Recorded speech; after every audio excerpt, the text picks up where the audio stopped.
Assalomu alaykum. Bugun AI hamma joyda. Ishda, telefonda, reklamada va hatto bolalar o'yinchog'ida ham. Lekin odamlarda bitta kichkina qo'rquv bor.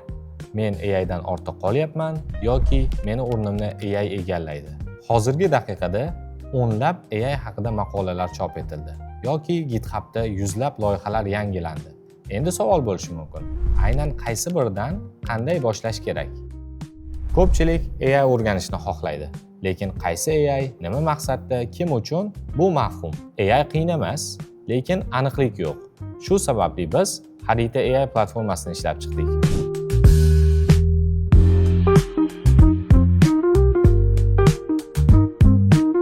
Bu shunchaki navbatdagi kurs yoki startap emas, bu community loyiha, ya'ni hamjamiyat loyihasi hisoblanadi. Bu platforma bir kunda yoki tasodifan yaratilmagan.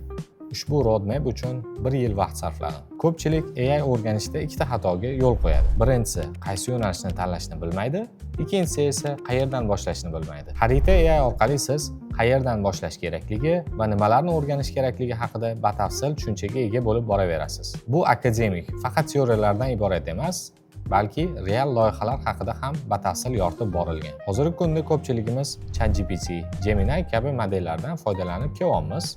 Lekin bu modellar qanday qurilgan? Ya'ni injener tarafdan qaraydigan bo'lsak, ushbu modellar qanday qurilgan, qanday resurslar talab qilinadi yoki qanday ma'lumotlar kerakligini ham biz roadmap platformasida yoritib borganmiz. Platformada ikkita yo'nalish bor.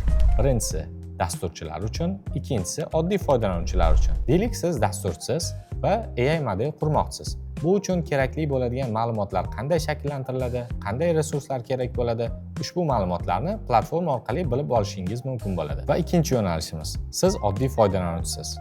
Kundalik hayotda turli xil AI dan foydalanib, o'z samaradorligingizni oshirib borishingiz mumkin bo'ladi. Deylik, oldingi vaqtlarda kompyuterdan foydalanishni bilish, ya'ni Word, Excelni bilish must have edi.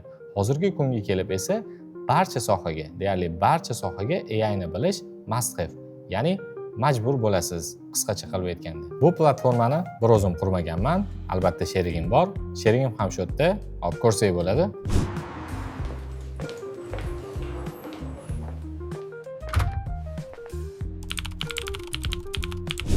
Ko'rganinglardek, sherigim AI.